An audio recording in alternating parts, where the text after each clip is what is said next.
RedZoneSports.bet, the British home of American sports.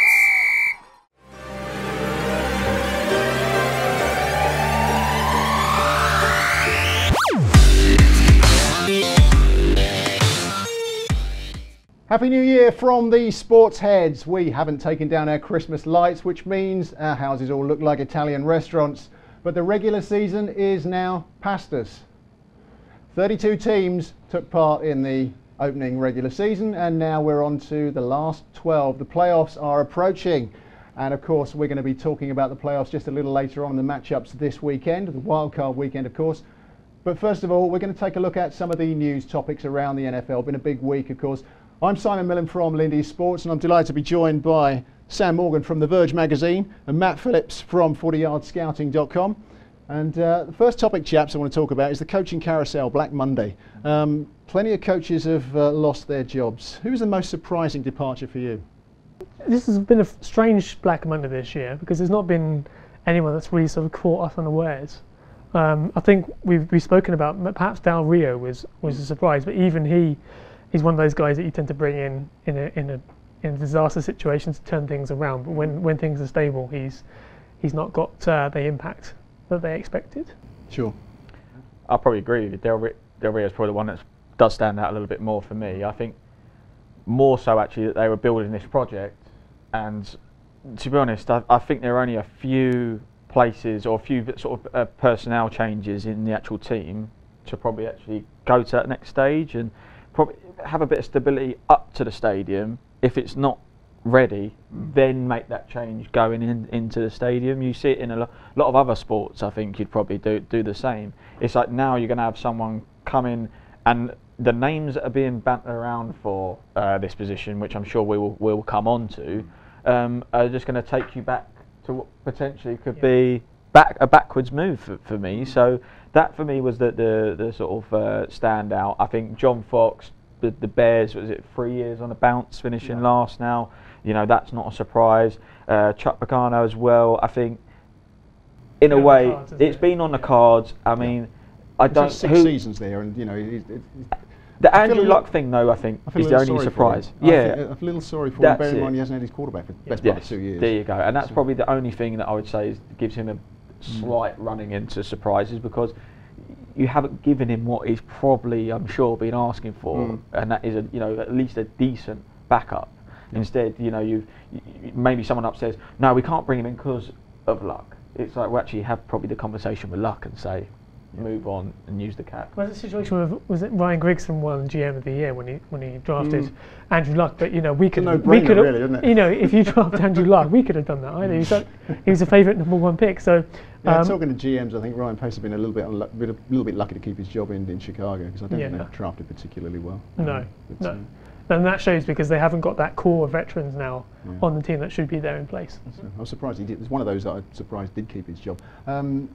Most attractive opening right now for you guys, where would that be?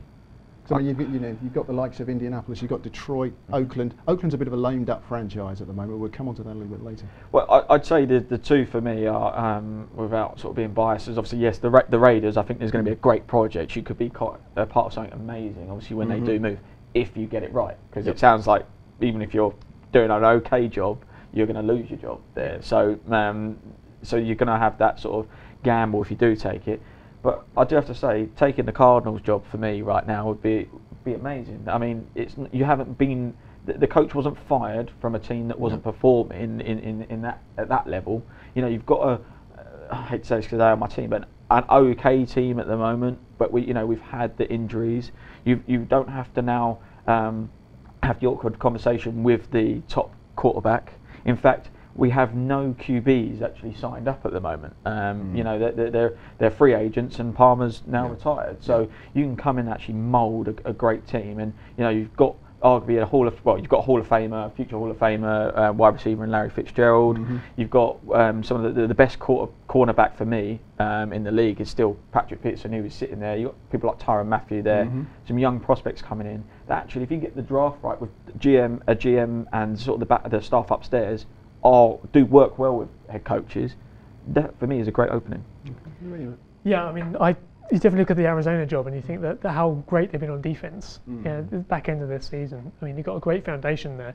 You're just a quarterback away, really, from you've got the pieces in place pretty much. You just need the big elephant in the room, obviously, is the quarterback. I'd probably say Oakland, just because you've got the quarterback already there, even though he's regressed this season. But I think that's where we go into, is Del Rio really surprised? Because he's built this team and he's got all this potential, but it seems like he's just kind of waded through this season without. They've had a few injuries, but I don't think the defence has helped them. Ken Norton's obviously gone now. It is going to be a bit of a lame duck franchise. You know, they're having to tarp off the upper decks last year. I think they're obviously going to bring in John Gruden. I think they're going to give him a little bit of ownership. But I think the biggest sadness for me actually was Arians retiring in Arizona. The one stat I absolutely love about Bruce Arians is Virginia Tech. Now you go back to his quarterback days, he holds the rushing touchdown records for a quarterback at Virginia Tech with 11 in 1974. Yeah. And that beats Michael Vick twice. That's I think right. It's just brilliant. You know, you don't think of Bruce Arians as being a mobile quarterback, and you look at it, but I just love that stat. The thing I love about Bruce Arians is going out on a high, you know, in Central Link Field, you know, saying that it was his house, and you know he's got a 4-1 record in Seattle. Yeah. I mean, to go out on a high is probably the perfect time for him personally. Yeah, exactly. We look at New England, obviously top of the pile still. Josh McDaniels, Matt Patricia, obviously being talked of as potential head coaches. For me, I think it looks the right time for certainly McDaniels to go. I don't know what do you think, guys? Is it the right time? Are they going to go? I think so. I think Josh McDaniels will do. Yeah. Yeah, probably yes. I would say so. McDaniels, I think, deserves a second chance, and you know, people in the game who've played with in his offense say that you know he's an offensive mastermind. He's got so many different ideas of how to approach the game. I just think that you know there wasn't that kind of harmonious relationship at Denver. There was upstairs wasn't really getting on with downstairs, and etc. You know, you think about it, that's 7 years ago now. Sometime. It is. Yep. I mean, he's got an interview with Indianapolis, I believe. Today's Thursday when we're shooting this. He's got interviews tomorrow at Giants and Chicago. So I think it seems like he's obviously a prime candidate for both of those jobs. New York would be obvious, the limelight job. Yeah. But what do you think he fits best? To be honest, I think now when you're seeing these coaches, I think a lot of people are taking the gamble on the coaching side, obviously, to bring them in rather than going to get a head coach in maybe the sort of college or a known head coach. I think it's worth actually taking the gamble now, just because people have seen the success. I think away from them too, I think got someone like Todd Wash actually, the Jaguars, their sort of defensive coordinator there. I mean, bring him in, and you even get a half of a good defence as you got there in another team, you're going to start having a great building block. Yeah. So, in terms of the actual coming down back to the Patriots, so I think they would only allow one of them. If you lose both, you are starting. And with Brady, which I'm saying is going to be probably his last season. Yeah. Would you do that? That's too much of a project to start all over again. It intrigues me that there's a school of thought that. And I'm not sure whether this is correct or not. Bill Belichick decided that he was his nose put out of joint by the ownership, Robert Kraft, because he wanted to get rid of Tom Brady and bring in and use Garoppolo because they knew how good he was. So they trade away Jacoby Brissett, and then they've also traded away Garoppolo, and they're left with Tom Brady. Now I just wonder whether or not that obviously McDaniels has seen this and thought, what's left, and they could easily fly the nest. I mean, Patricia's an interesting one for me in the respect that the record hasn't been that great. His defences have traditionally not been that great. But then you look at Vance Joseph getting the Denver job last year. Yeah. The stats will tell you that was a poor defence. Yeah, everyone's saying he's a great defensive mind, so Denver take him. Hasn't done particularly well this year, but then he's had no quarterback. So it's possible that Matt Patricia is a great coach for what he's had, and Mark Brady's obviously masked that. So I think there will be people looking at Matt Patricia. It's such a big divide between being a great defensive coordinator, then when you have to become the head coach, you have to deal with everything. So you're spreading yourself so thin, and you're taking your eyes away from your specialism. So it's not necessarily a home run hit. And the same with guys like Mike Vrabel. Yeah. Perhaps it was a little bit too early for him to go. But I think what we're seeing, obviously, the NFL is a copycat league, and I think a lot of these coordinators have got a lot to thank Sean McVay for, because this young coordinator and putting them into and same with Shanahan as well, and put them into a situation. You know, a lot of other teams are going to try and copy that blueprint, I think. Interesting with Mike Vrabel, because he's obviously one of the ones I've been sort of touting for a while. He turned down the job in San Francisco a little while, but he's right for probably the Lions. I'd have thought. I think they're seriously taking some interest in him. You know, but there again, Bill O'Brien is a sort of a borderline coach. Whether he's going to be there another year, they were 4-12. Yes, they've had injuries to Sean Watson. You've also got to look at the fact that the GM's taking a year off to look after his wife, who's stricken with cancer, and you've got to take your hat off to Bob McNair for letting that happen. So maybe it's a bit of a transition year. Maybe he's waiting for that job because you have got Deshaun Watson coming back next year, and you know, from that injury. It may be that he's waiting to sit there and wait for Bill O'Brien's departure. Well, the intriguing link with Bill O'Brien seems to be with the Giants, because you know, there just seems to be a perfect match there. There's been some whispers that could happen. So whether or not, we don't know the impact of the GM leaving his post at the moment is going to have on his future. You've got to take your hat off to McNair for allowing that. Oh, absolutely. Family. Yeah, So, it's nice to see some humanity in the NFL, isn't it? Coaches on the hot seat then, chaps. Who are we still sort of thinking that could still go? I think obviously Vance Joseph is the name you're waiting to see what they're going to do there, and you know, it seems like John Elway doesn't really know what to do for the best, and it was his guy. So it's kind of his ego about. I think he's basically sort of said yes, he's going to stay on. So yeah, pretty much. But you know, he's still to and fro, isn't it? I think it's more a case of, does he want to concede his ego, or does he want to do what's best for Denver? So that's someone to keep an eye on, I think. Sam? To be honest, all the time I was leading up to Black Monday, I had Marvin Lewis lined up to go. Yeah. You know, and then suddenly I get this news alert come up saying he's had his deal extended, and I just checked to see if it was my phone playing up from a renewal from years ago. You just know in Cincinnati they're sort of thinking, yeah, we're not exactly cheering that. Yeah. You know, they're not sort of saying, yes, we've kept him, are they? Well, probably 2 weeks before the end of the season, maybe even 3 weeks, there was obviously the reports that came out to say this is going to be his last season. And, pretty certain. You know, it was like, yeah, this is done, and everyone, it was just like, right, okay, well, we don't worry about that. You know, when that comes up, you know, on Black Monday, it will just be, oh, we knew that was coming. No playoff victories in 15 years. Just again, you've got certain people can get you so far, and then you do have to go in another direction to take you to the next level. How many more times are you going to give him to sort of prove that he's got you this far, and that's it? Like, I think they're going to miss almost the boat of bringing in certain coaches. The only thing that I would say is if they identified someone and they've already either extended where they are, or you know have already said, look, I'm not going to join you. It's a great point, because that's exactly what's happened. Yeah, with Hugh Jackson. Yeah, I mean, someone like is it Matt Campbell at Iowa State? I mean, you know, is a great coach, and I'm sure a lot of people would have been like, okay, is it worth having the discussion? Gone and signed his deal. All of a sudden, people are now scrapping away, going, oh, who do we actually go and approach? So, yeah. You look at the franchise as a whole, though. Cincinnati, they allow free agents to go. They don't pay them. And good players. I'm not going to mention him, but good players, you know who I mean. Yeah. Owner Mike Brown is quite happy with the status quo. It just seems as long as they're making money, as long as they're competitive every year. I don't quite understand why they've kept him. But likewise, I mean, you look at the Cleveland Browns and Hugh Jackson.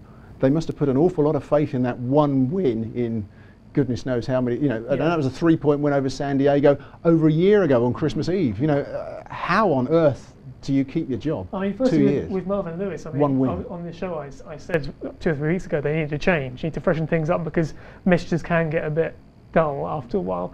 But just the way that they played, obviously, in the last game, there was something when I saw that he extended, I felt good about that. You know, they said, well, yeah, well done to you.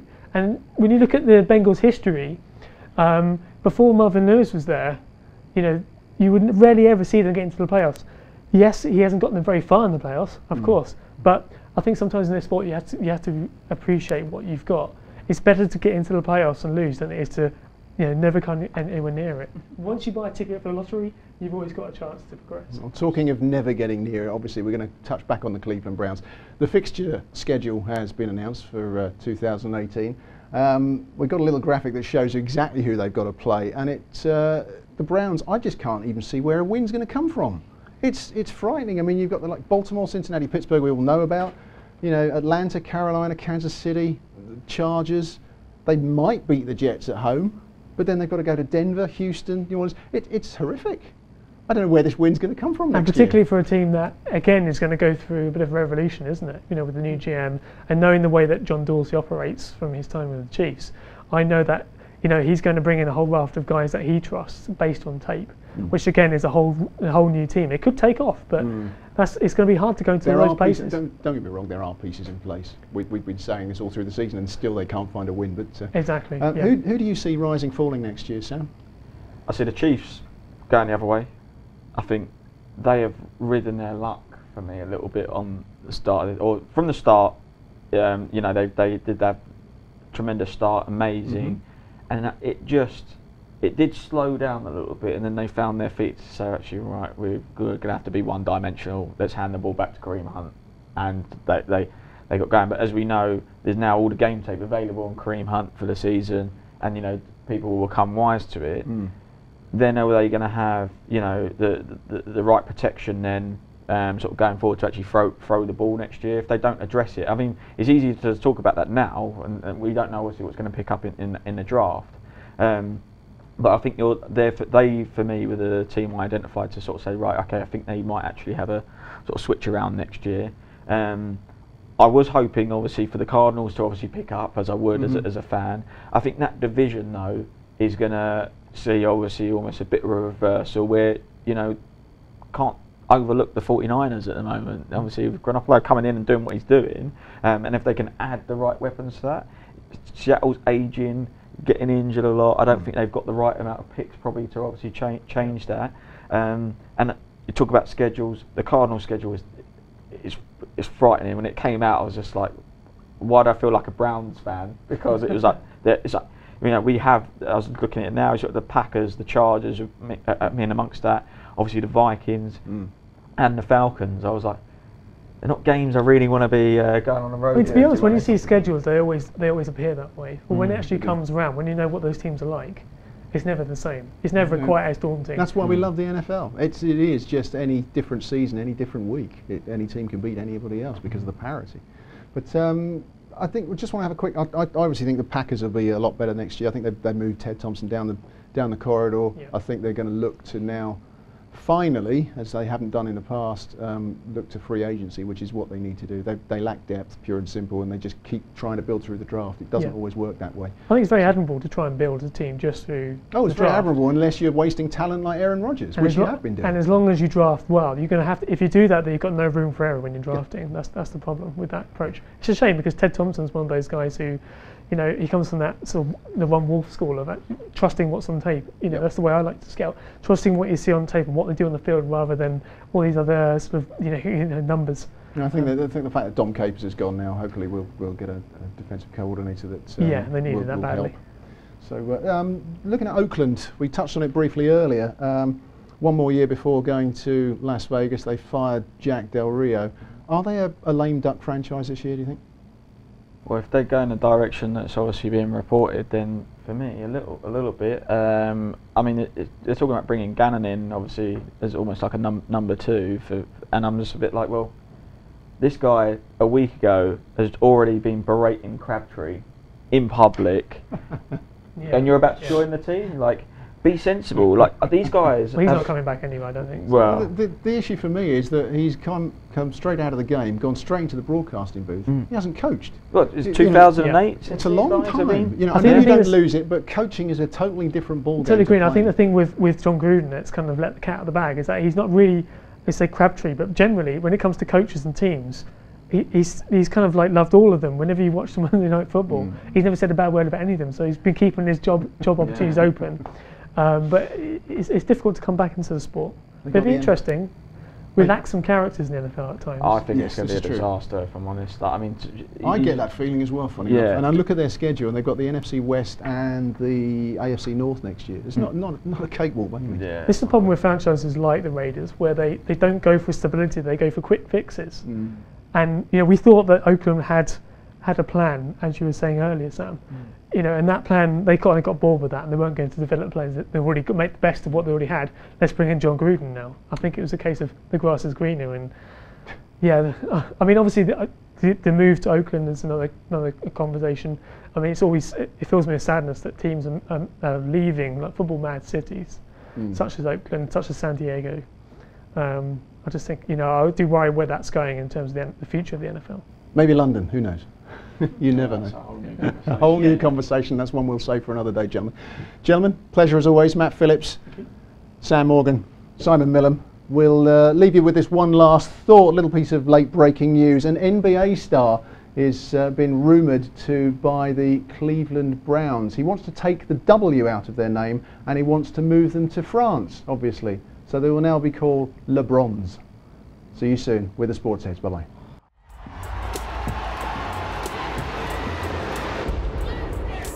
Here at Red Zone, we have a soft spot for American sports, especially NFL. It's as American as cheerleading. Unfortunately, when it comes to betting on gridiron, there is very little choice between bookmakers. That's because almost all bookmakers get their odds from Las Vegas. And we all know what happens in Vegas should stay in Vegas, especially their nasty odds. So we're stripping back to basics, creating our own odds, giving you lucky punters the very best of British bookmaking for American sports. Would you like to see some more? RedZoneSports.bet, the British home of American sports.